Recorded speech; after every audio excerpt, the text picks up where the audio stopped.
Working woman को शादी से पहले क्या चीज़ें अपने हस्बैंड टू बी यानी होने वाले हस्बैंड से ज़रूर डिस्कस करनी चाहिए। नंबर वन, कि अगर आप शादी से पहले ही काम कर रही हैं तो शादी के बाद भी काम करना या ना काम करना सिर्फ आपकी चॉइस होगी। ये आपके ऊपर बेस्ड है कि आप जो पार्ट टाइम कर रही हैं या फुल टाइम कर रही हैं या फ्रीलांसिंग कर रही हैं या ऑनलाइन कर रही हैं, उसको उसी तरीके से कंटिन्यू करना चाहेंगी शादी के बाद भी या नहीं। ये आपकी ही चॉइस है, इसको क्लैरिटी से सामने रख दीजिए।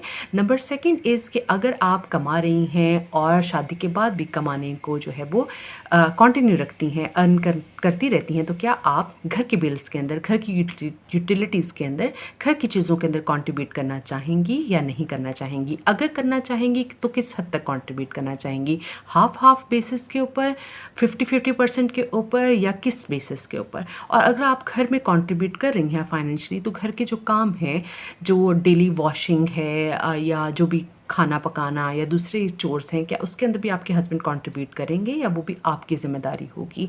या वर्किंग स्टाफ को कौन जो है पे करेगा? नंबर थर्ड इज़ दैट कि अगर आप शादी से पहले कमा रही थीं और अब आप शादी के बाद भी कंट्रीब्यूट करती हैं घर के अंदर, तो क्या आप अपनी लिविंग स्पेस को, अपनी जो है सेफ स्पेस को जहाँ आप रह रही हैं, उसको बाकी लोगों के साथ, अपने इन लॉज के साथ शेयर करना चाहेंगी या नहीं? यानी आप जॉइंट फैमिली में रहना चाहेंगी या नहीं? या आपको एक अपनी पर्सनल स्पेस चाहिए जहाँ आप अपने ईज़ से कंट्रीब्यूट भी कर रही हैं, अपने जो है वो इसके अंदर जो मेहनत की कमाई लगा रही हैं, तो क्या आपको एक अपनी अलहदा स्पेस चाहिए या are you okay to live in the joint family? Better कि आप स्टार्ट में ही ये चीज़ें डिस्कस करते हैं। जितनी क्लैरिटी से आप इस चीज़ों को रखेंगी, उतनी क्लैरिटी से, उतनी हैप्पीली आपका रिलेशनशिप जो है वो फ्लॉरिश करेगा, उतना ही वो अच्छा बिल्ट होगा। अब थोड़ा-सा इसकी डिटेल में बात कर लेते हैं। यानी अगर आप पहले से शादी के काम कर रही हैं, कोई भी जॉब आप कर रही हैं, चाहे आप फुल टाइम कर रही हैं, पार्ट टाइम कर रही हैं, फ्रीलांसिंग कर रही हैं, ऑनलाइन कर रही हैं, क्या शादी के बाद भी आप उसे कंटिन्यू करना चाहेंगी? कंटिन्यू करना चाहेंगी तो क्या उसी तरह से कंटिन्यू करना चाहेंगी, यानी फुल टाइम करना चाहेंगी, पार्ट टाइम करना चाहेंगी, जो भी आपकी चॉइस है। ये चीज़ें पहले ही आप जो है डिस्कस कर लें। चीज़ों को हमेशा बहुत क्लैरिटी से अपनी ज़िंदगी में रखें।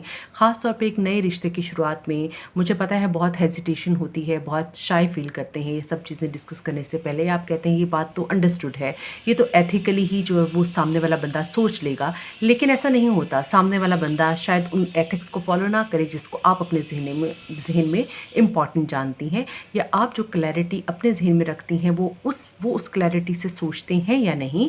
तो इन चीज़ों को स्टार्ट में रखना और डिस्कस करना एक अच्छे हेल्दी रिलेशनशिप की बुनियाद रखेगा, बजाय इसके कि बाद में मसले मसाइल शुरू हो जाएँ और ये कहा जाए कि तो बात अंडरस्टूड थी। तुम अगर स्टार्ट से ही जॉब कर रही थी या स्टार्ट से ही काम कर रही थी तो ऑब्वियसली तुम बाद में भी करोगी। तो ये चीज़ें बड़ी क्लैरिटी से सामने रखें। काम करना या ना काम करना आपकी चॉइस है, इसको डिफ़ाइन करें, इसको जो है वो क्लैरिटी से सामने रखें। फिर बात आती है, अगर आप कमा रही हैं तो आप किस हद तक घर में कंट्रीब्यूट करना चाहेंगी? बाज़ औक़ात पर्सन सामने वाला ये सोचता है कि आप स्टार्ट से अपने घर वालों के लिए कमा रही थी, उनको दे रही थी, उनके लिए कंट्रीब्यूट कर रही थी, तो ज़ाहिर है आप इस घर में भी कंट्रीब्यूट करेंगी। ये भी आपकी अगर चॉइस है कि आप उसे कंट्रीब्यूट करेंगी या नहीं करेंगी, ये भी पहले ही डिस्कस कर लीजिए। अपनी बाउंड्रीज़ को, अपनी चीज़ों को पहले से ही मेंटेन करें to build a healthy happy relationship. और अगर आप कंट्रीब्यूट करना चाहती हैं तो किस हद तक कंट्रीब्यूट करेंगी? क्या आप सारे जो बिल्स हैं, यूटिलिटी बिल्स हैं, उनको भी अदा करना चाहेंगी? ग्रॉसरी के अंदर कंट्रीब्यूट करेंगी? मेड्स या वर्किंग स्टाफ जो आपके घर का आएगा उसके लिए कंट्रीब्यूट करेंगी? किस हद तक कंट्रीब्यूट करेंगी? कितने परसेंटेज में, या फुली हाफ हाफ बेसिस के ऊपर? अगर आप वो करेंगी तो घर की बाकी ज़िम्मेदारियाँ जैसे खाना पकाना या और चीज़ें, क्या वो भी आपके हस्बैंड आपके साथ शेयर करेंगे या नहीं? या सिर्फ़ ये है कि आप फाइनेंशियली भी कंट्रीब्यूट करें, आप घर के बाकी चोर्स में भी कंट्रीब्यूट करें, आप बच्चों की तरबियत में भी जो है कंट्रीब्यूट करें? तो ये सब चीज़ें बजाय इसके कि बाद में खुल के सामने आए और इनके बेसिस के ऊपर लड़ाइयाँ शुरू हों या झगड़े शुरू हों या ऐसी अनहेल्दी रिलेशनशिप बन जाए, उससे बेहतर है इसको पहले ही क्लियर कर दिया जाए। दूसरी बात ये कि एक अंडरस्टूड बात जो सामने वाला समझता है आपकी साइड से कि भाई आप अपने घर वालों के लिए भी कंट्रीब्यूट कर रही थी तो इन लॉज को भी देंगी, या आप इस हद तक जो है वो उनको भी अपनी फैमिली के तौर पर ट्रीट करेंगी। तो स्टार्ट से ही बाउंड्रीज क्रिएट करना या अपने आप को क्लैरिटी से रखना, अपने आइडियाज़ को उनके दिमाग तक सही वे में पहुँचाना, ये आपकी ज़िम्मेदारी है। मुझे पता है स्टार्ट में हेजिटेशन होती है, शाय फ़ील करते हैं, लेकिन ये आपका हक है। ये आपकी जो है वो बुनियाद इसी के ऊपर है आपके रिलेशनशिप की, कि कितनी क्लैरिटी से, कितने अच्छे तरीके से आप अपनी बातों को उनके सामने रखती हैं, अपने आप को एक्सप्लेन करती हैं और अपने आप को जो है वो सिक्योर करती हैं। आपका फ्यूचर, आपकी चीज़ें आप सिक्योर खुद करेंगी, अपनी आवाज़ आप खुद बनेंगी, अपनी अहमियत किसी की ज़िंदगी में भी आप खुद डिफ़ाइन करेंगी, कोई और डिफ़ाइन नहीं करेगा। तो ऑलवेज़ गो फॉर दैट।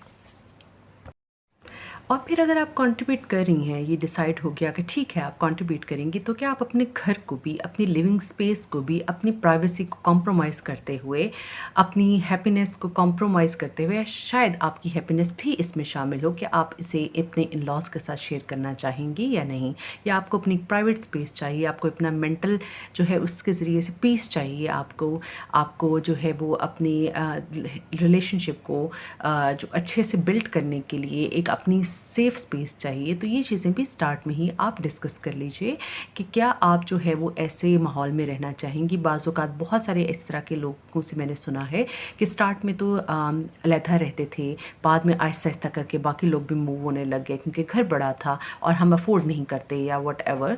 तो ये चीज़ें जो है क्लैरिटी से डिस्कस करना, उनको सामने रखना, उनको डिस्कस करना, अपनी सेफ स्पेस को खुद बिल्ड करना आपका अपना काम है। जितनी जल्दी आप इन चीज़ों को सॉर्ट कर लेंगी, आपकी ज़िंदगी अपने लिए भी आसान हो जाएगी, आपका रिलेशनशिप आप दोनों के लिए एक हेल्दी, हैप्पी स्टेट की तरह बिल्ड होगा, जहाँ आपके बच्चे, आपकी आने वाली जनरेशन्स जो है फ्लरिश करेंगी।